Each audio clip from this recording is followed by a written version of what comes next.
Hello दोस्तों, स्वागत है आपका एक नए वीडियो में। चलिए दोस्तों, जानते हैं आज की मुख्य समाचार। 25 इंपॉर्टेंट नई जानकारी, मानसून अपडेट, यानी अब आपके जिले में बारिश होने वाली है। गर्मी को कहिए टाटा बाय बाय, क्योंकि अब मौसम आ चुका है। साथ ही जानेंगे कई खास खबर जो आपके काम की है।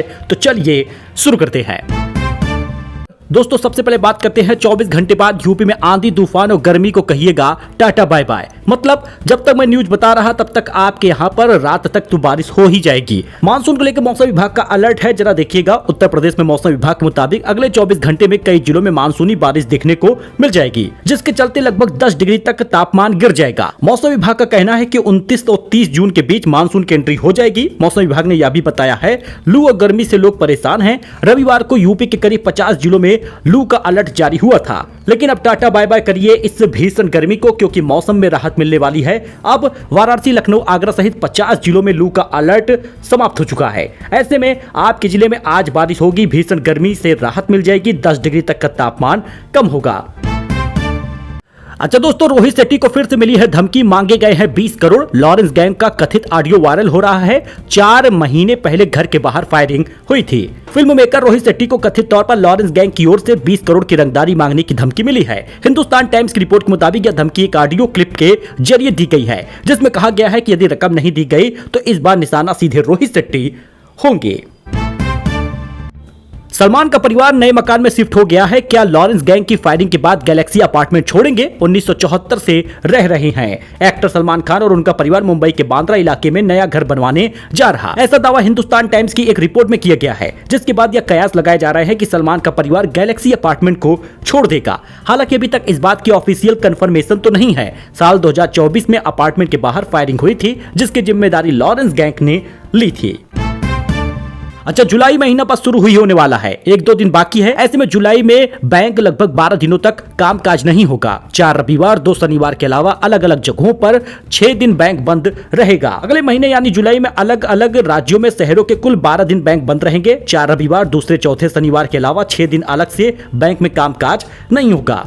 रविवार की छुट्टी कब कब है? 5 जुलाई, 12 जुलाई, 19 जुलाई और 26 जुलाई। इसके साथ ही दोस्तों कई ऐसे फेस्टिवल हैं जो इस दिन पड़ेंगे, और सेकंड सैटरडे, 4th सैटरडे भी रहेगा, जिस वजह से छुट्टी रह रही है। राम मंदिर चढ़ावा को लेकर आ गया बड़ा सबूत। 8 आरोपियों के घर पर पुलिस ने एक साथ छापेमारी की है। टिन्नू के घर अलमारी और बक्से खंगाले गए। इंद्रेश बोले, दोषियों को तो हम नहीं बख्शेंगे। राम मंदिर चढ़ावा चोरी मामले में जेल में बंद 8 आरोपियों के घर पर रविवार सुबह 7 बजे छापेमारी हुई है। सोमवार तड़के सुबह भी छापेमारी पड़ी है। वहीं पर जांच पड़ताल चल रही है। RSS राष्ट्रीय कार्यकारिणी के सदस्य इंद्रेश कुमार ने कहा कि SIT मामले की जाँच हो रही है, दोषी बख्शे नहीं जाएंगे। अयोध्या का राम राज्य ऐसा है कि अपराधियों को कभी माफ नहीं किया जाएगा। 2027 में 2017 से भी बड़ा बहुमत मिलेगा। लखनऊ में पंकज चौधरी बोले, इस बार फिर भाजपा की सरकार बनेगी। लखनऊ के राजाजीपुरम C ब्लॉक के सेंट जोसेफ स्कूल में प्रधानमंत्री के मन की बात कार्यक्रम में भाजपा प्रदेश अध्यक्ष पंकज चौधरी पहुंचे। उस दौरान उन्होंने पदाधिकारियों को संबोधित किया और कहा कि इस बार 2027 में भयंकर बहुमत मिलने वाला है, 2017 पीछे हो जाएगा। दोस्तों, यूपी पेंशन के पैसे को लेकर लगातार लोग क्वेश्चन कर रहे हैं, कमेंट कर रहे हैं कि सर मेरी पेंशन तो अभी तक आई नहीं, और आप खबर देते हैं कि पेंशन आ गई है, पेंशन जारी हो गई है। देखिए, कुल राशि जो है वो 3 महीने का एक मुश्त 3000 रुपए आपके खाते में आएगा। 4500 रुपए मिलने की बात अफवाह है, ये नहीं मिलने वाला। नवीनतम स्थिति ये है कि जून के अंतिम सप्ताह 25 से 30 जून के दौरान अलग अलग जिलों में चरणों के आधार पर बैंक खातों में पैसा क्रेडिट किया जा रहा। अब अपनी पेंशन का लाइव स्टेटस आप चेक कर सकते हैं। SSPY पोर्टल पे जाना होगा, पेंशनर सूची 2026-27 पे क्लिक करिए, अपना ब्लॉक, अपना गांव चुन लीजिए, भुगतान की तारीख देख लीजिए, पता चल जाएगा। PFMS पोर्टल द्वारा भी आप चेक कर सकते हैं। EPFO और EPS पेंशनर, यदि आप EPS के लाभार्थी हैं तो अपनी पेंशन ट्रैकिंग के लिए EPFO पेंशनर पोर्टल उमंग ऐप का उपयोग करके अपनी पासबुक देख सकते हैं। सुझाव ये है कि यदि आपकी गांव या क्षेत्र के अन्य लोगों की पेंशन आ गई है तो आपकी रुक गई है। आपको बैंक खाते का आधार NPCI लिंक कराना होगा। eKYC स्टेटस जांच लीजिए। DBT भुगतान को अनिवार्य किया गया है। ये सब कुछ सही रहेगा, तभी खाते में पैसा क्रेडिट होगा। बात करें सुल्तानपुर जिले की, तो अप्रैल मई जून 2026 का त्रैमासिक तिमाही सामाजिक सुरक्षा पेंशन वृद्धावस्था, निराश्रित महिला, विधवा और दिव्यांगजन की राशि 25 से 30 जून के बीच भेजने की प्रक्रिया शुरू हो चुकी है, ट्रांसफर की जा रही है। यूनियन बैंक ऑफ इंडिया की तरफ से साफ साफ जानकारी है, स्क्रीन पर आप देख सकते हैं। उत्तर प्रदेश सरकार के समाज कल्याण विभाग द्वारा सुल्तानपुर के सभी विकास खंडों, दुबेपुर, कुड़वार, भदैया, दोस्तपुर, इन सभी जगहों पर शहरी क्षेत्रों में DBT के माध्यम से 3000 रुपए की किस्त भेजी जा रही है। तो आप देर न करें, आपको सही जानकारी हम दे रहे। पेंशन में अगर रुकावट है तो इसका इंतजार आप कर लीजिए, अपने बैंक से संपर्क करिए, क्योंकि पेंशन अब जल्द ही मिल जाएगा। सिया चेतन वाला केस तो आपको पता ही होगा। सीन रिक्रिएट किया गया है। पुलिस दोनों को लोहगढ़ किले ले गई, दीवार से डमी गिराकर देखा गया। विजुअल आप देख सकते हैं। पुणे केस में पुलिस ने रविवार को केतन को लोहगढ़ किले से गिराने का सीन रिक्रिएट किया है। रिपोर्ट के मुताबिक इसके लिए पुलिस सुबह 6:30 बजे दोनों आरोपियों सिया गोयल और चेतन चौधरी को लोहगढ़ किले लेकर पहुंची। टीम करीब 2.5 घंटे किले पर रही थी।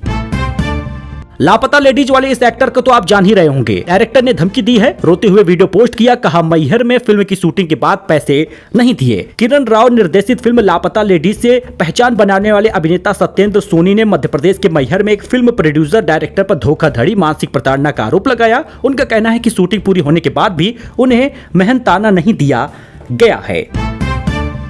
वही ट्रंप बोले ईरान नहीं सुधरा तो उसका अस्तित्व नहीं बचेगा। अमेरिका ने ईरान के 10 सैन्य ठिकानों पर हमला किया। ईरान का बहरीन, कुवैत पर भी अटैक हुआ है। अमेरिकी राष्ट्रपति डोनाल्ड ट्रंप ने कहा अगर ईरान नहीं सुधरा तो उसका अस्तित्व नहीं बचेगा। ट्रुथ सोशल पर पोस्ट करके उन्होंने ये जानकारी दी है। रिपोर्ट कार्ड पर 3 स्टार तो टैलेंटेड है आपका बच्चा। वाराणसी के सरकारी स्कूलों में पढ़ने वाले बच्चों को अब मिलेंगे ग्रेड वाले रिपोर्ट कार्ड। बेसिक शिक्षा विभाग ने स्कूलों में पढ़ने वाले बच्चों के रिपोर्ट कार्ड पर अंक नहीं बल्कि ग्रेड अब मिलेगा। जितना ज्यादा टैलेंटेड बच्चा होगा उतना ज्यादा स्टार होगा। परिषदीय विद्यालयों में अब तक बच्चों को उनके प्रदर्शन के आधार पर नंबर दिए जाते थे। अब नए प्रारूप में सीखने के स्तर को प्रकृति से जोड़ते हुए 3 श्रेणियों में और स्टार में बांटा गया है। इस हफ्ते सोना चांदी की कीमत में भयंकर गिरावट देखी गई। चांदी की कीमत 15,432 रुपए कम हुई, 2,17,000 पहुंचा है और सोना 5,097 रुपए सस्ता हुआ है। सोना चांदी के दाम में इस हफ्ते गिरावट देखी गई। IBJ की रिपोर्ट के अनुसार 10 ग्राम 24 कैरेट का गोल्ड 5,000 रुपए तक सस्ता हुआ और 1,40,000 पहुंचा है। इस बीच चांदी भी सस्ती हुई है, 2,32 से सीधे 2,17 पहुंच गई, 15,000 रुपए सस्ती हुई है। EPFO 3.0 से अब UPI ATM से निकाल सकेंगे पैसा। PF का 75% तक रकम निकालने की सुविधा मिलेगी। आधार OTP से वेरिफिकेशन होगा, खास ATM कार्ड मिलेगा। EPFO अपने मेंबर्स के लिए बड़ा डिजिटल अपग्रेड EPFO 3.0 लॉन्च करने की तैयारी कर रहा है। इसके तहत PF अकाउंट होल्डर अब UPI और ATM के जरिए अपना पैसा निकाल सकते हैं। इस नए सिस्टम को जून के अंत तक शुरू कर दिया जाएगा। EPFO ने अभी तक UPI या ATM ट्रांजैक्शन के लिए अलग से कोई विड्रॉल लिमिट का ऐलान नहीं किया है, लेकिन मौजूदा नियमों के अनुसार यह सिस्टम काम करेगा। गैस सिलेंडर डिलीवरी को लेकर सबसे बड़ा अपडेट, जुड़े हैं नए नियम। EKYC न कराने पर बंद हो जाएगी सब्सिडी। 21 के बजाय 25 दिन में मिलेगा दूसरा सिलेंडर। केंद्र सरकार ने रसोई गैस सिलेंडर LPG की रिफिलिंग से जुड़े नियम 1 जून से बदल दिए हैं। नए नियम के तहत शहरों में 25 दिन के बाद दूसरा सिलेंडर बुक करा पाएंगे। पहले ये समय 21 दिन का था। गांवों में 45 दिन बाद ही दूसरी बुकिंग होगी। इसके अलावा कॉमर्शियल गैस की डिलीवरी और पाइपलाइन से घरों तक पहुंचाने वाली रसोई गैस PNG के नियम सख्त कर दिए गए हैं। गैस कंपनियों के कर्मचारी घर घर जाकर पाइपलाइन, वाल्व, गैस मीटर की फिजिकल जांच कर रहे। चंपत राय अयोध्या से हटेंगे, दिल्ली जाना तय है। अनिल मिश्रा साइडलाइन होंगे। राम मंदिर ट्रस्ट के महासचिव या CEO बन सकते हैं नृपेंद्र मिश्रा। राम मंदिर ट्रस्ट ने आखिरकार 27 जून शनिवार को महासचिव चंपत राय और ट्रस्टी डॉक्टर अनिल मिश्रा के इस्तीफे की पुष्टि कर दी है। 30 घंटे तक ट्रस्ट और विश्व हिंदू परिषद दोनों ही इस्तीफे की खबर को सार्वजनिक करने से बचते रहे। अब 11 जुलाई को अयोध्या के मणिराम दास जी की छावनी में ट्रस्ट की बैठक होगी। सूत्रों के मुताबिक बैठक में चंपत राय, अनिल मिश्रा के इस्तीफे को स्वीकार कर लिया जाएगा। कांग्रेस बोली सरकार ने ऑपरेशन सिंदूर के शहीदों की जानकारी छिपाई है। सरकार ने कहा यह दावा सही नहीं है। रक्षा मंत्री के बयान को गलत तरीके से दिखाया गया था। तो दोस्तों ये उत्तर प्रदेश की कुछ खास खबर थी, नई जानकारी थी, लेटेस्ट न्यूज था आपके काम का। ऐसी खबरों के लिए आप हमारे साथ जुड़ सकते हैं for daily news, latest news. मिलते हैं अपडेट में नई जानकारी के साथ। धन्यवाद।